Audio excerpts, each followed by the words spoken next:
Keeping your prices low is not the solution for getting more clients.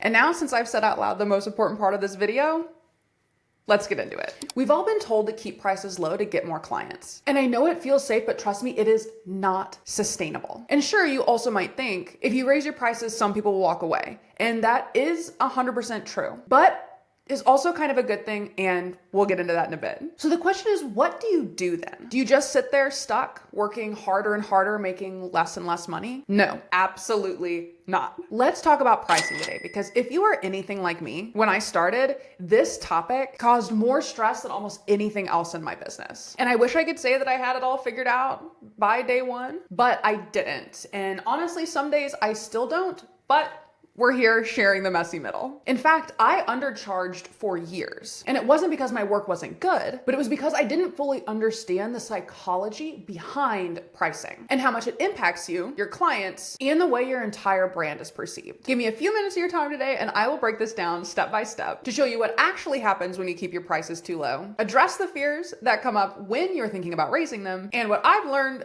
the hard way about pricing as a business owner. But before that, if you're new here, I'm Hunter Myers, the face and mind behind Verdure Design Co. Through strategy-led design, I help bold founders build magnetic brands that sell with clarity and confidence. And here on this channel, we treat branding a little bit like dating, because both require chemistry, commitment, and a killer first impression. Now, let's dive into why raising your prices isn't just about making more money. So you've probably heard the advice, raise your prices, a million times online. I know, because I was made to think about it a million times. It really is this buzzy phrase that a lot of people are talking about, which isn't necessarily a bad thing, because at the end of the day, we are all working with just about the same thought process, right? We want to earn good money so we can live a good life. But here's the truth. Most of the time, this advice doesn't come with any real thought behind it. So here's what I wish someone had sat me down and said to me years ago. Pricing isn't just a number, it is a message. It's a subtle idea that you give to people who are thinking about working with you. You see, when you're underpricing, you're telling the market something about your confidence, something about your expertise, and something about your positioning. Even if that's not what you're trying to communicate, that is what comes across. I used to think, okay, if I price lower, then more people will book with me. And yes, I absolutely got work, but it wasn't always the work that I wanted to do. You see, I was attracting clients who were not ready to invest in quality branding. And that meant that I was constantly justifying my worth, burning myself out, and not actually growing. Pricing shouldn't just be about covering your costs or calculating an hourly rate. Instead, it should be something that designs your business for sustainability, profitability, and honestly, joy. Because when I finally raised my prices, it wasn't just about slapping a higher number on my services. It was about creating a structure that allowed me to actually breathe in my business. It gave me the space to show up for the clients, even though they were fewer, the way that I actually wanted to be. At my old rates, I was saying yes to just about every project that came my way. I was working with clients who weren't always a good fit because I needed the money. I was juggling way too many projects and honestly resenting the parts of the business that I had built. And that's not why any of us started a business, right? You see, when I finally decided to raise my prices, here's what happened. I was able to slow down. I was able to actually think strategically instead of constantly scrambling. And I was able to take on fewer clients, but go much deeper with them, which is what I was wanting to do in the first place. And here's the kicker. Those clients valued me more. And this is something we don't talk about enough. Pricing is psychological. People associate higher prices with higher quality, expertise, and trust. When I started charging based on my experience and the results that my clients were getting, it wasn't just about making more money. It was about building credibility and positioning myself as a leader in the space. But before I got there, I did have to face some very common fears that I imagine many of you are experiencing if you're watching this video. And comment below if any of these sound familiar. Number one, what if nobody wants to pay me more? This was a big one. Number two is that imposter syndrome.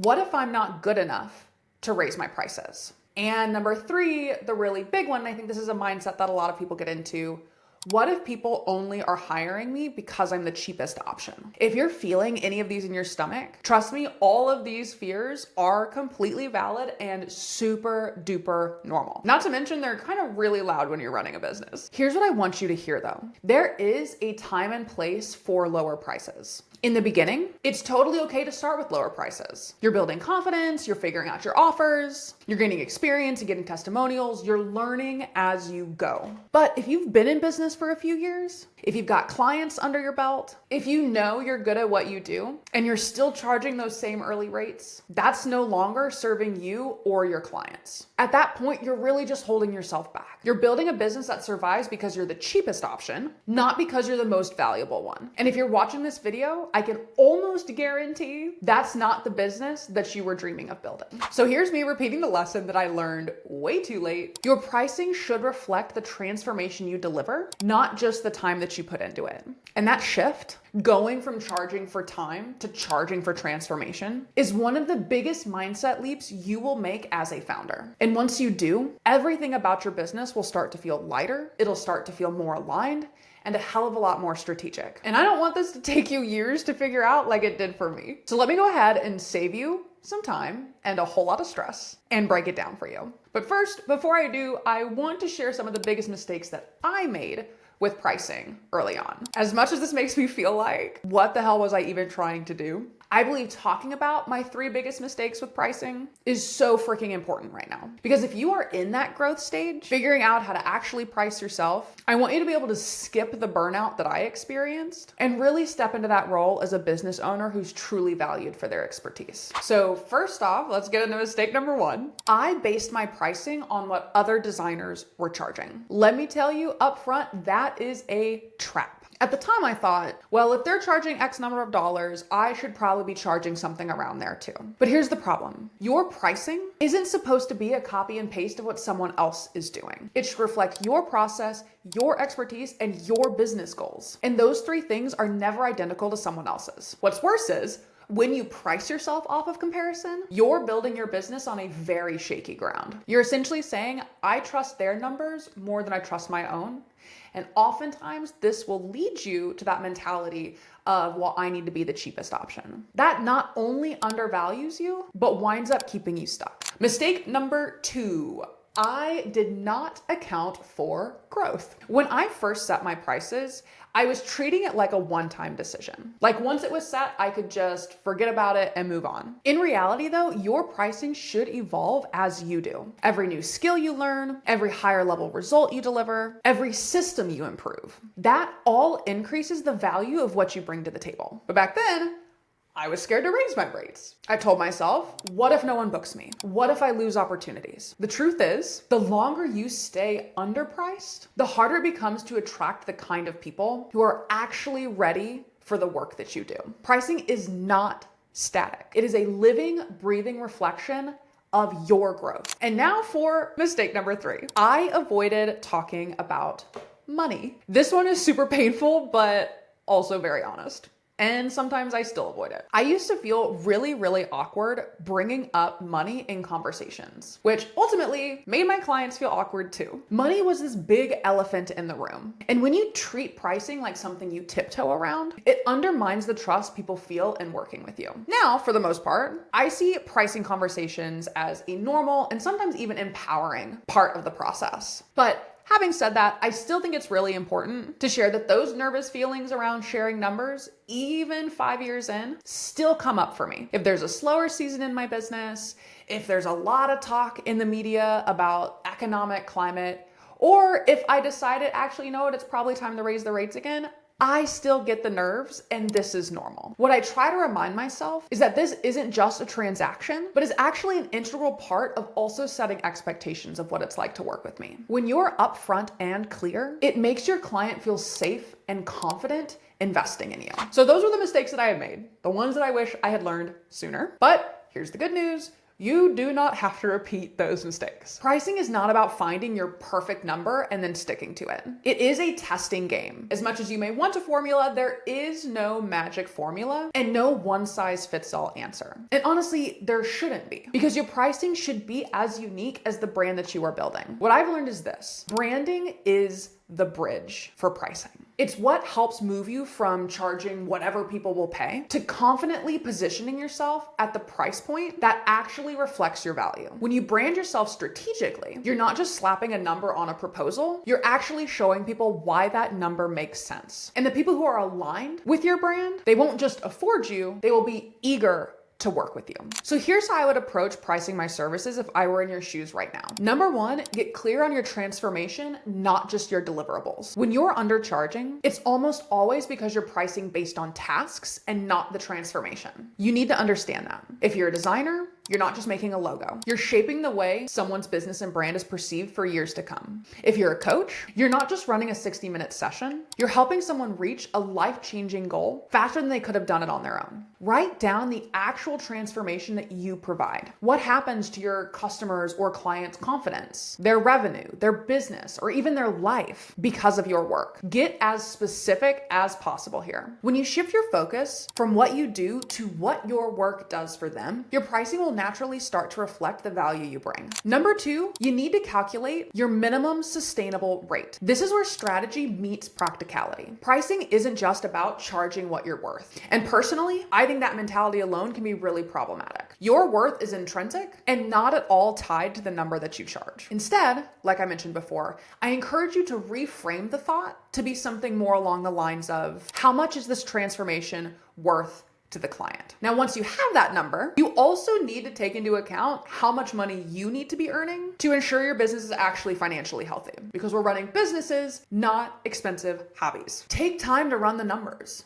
Your living expenses and business costs, the income you want to take home, a realistic number of the projects or clients that you want to take on each month. Divide it out. That is your baseline. It's your, I can't go below this if I want my business to work number. Now, if this feels high compared to what you're charging, that is not a sign to lower this number. That is a sign that your branding, positioning, and your pricing need to rise to meet it. Number three, position your pricing in alignment with your brand. Your pricing tells a story about your brand before anyone ever hops on a call with you. If you want to be seen as a premium strategist, coach, or consultant, your pricing has to back that up. I want you to think about it when you're shopping on Amazon, right? You've got two different brands or two different versions of the same product. If you are just looking at pricing and one is priced higher, you will assume that that one has a higher value.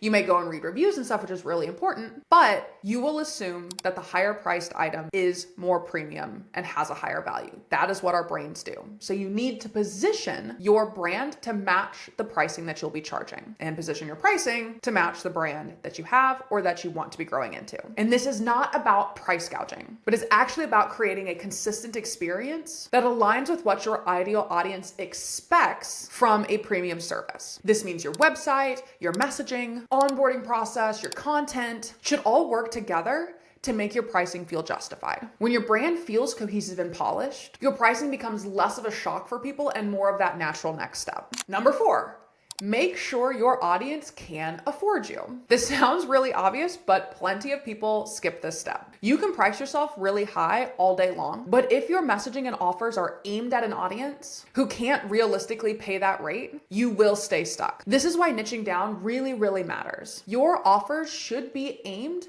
at clients who think your pricing is a no-brainer. And this is exactly where brand strategy comes into play and is your secret weapon. You can use your branding to naturally attract the kind of people that see your pricing as fair and an understandable part of the process. And if raising your rates is something that, based on the other things we talked about, you need to do, and you're finding that your people aren't willing to pay it, it may be time to find a different audience, which can be scary, but is important if you want a sustainable business. And number five, Lastly, understand that this is a testing game. Like I said earlier, there is no magic formula for pricing. You're not going to hit your perfect pricing right away, and that is a-okay. Your pricing is going to evolve as your brand does, as you grow, as your expertise grows, and as the business grows. It will increase as you gain more confidence and as you get more clarity on who it is that you want to be working with. I want you to treat pricing like an experiment. You have to adjust, observe, and refine it over time. Your goal isn't to get it perfect, okay? It's to stay in alignment with your audience, your values, and your vision for your business.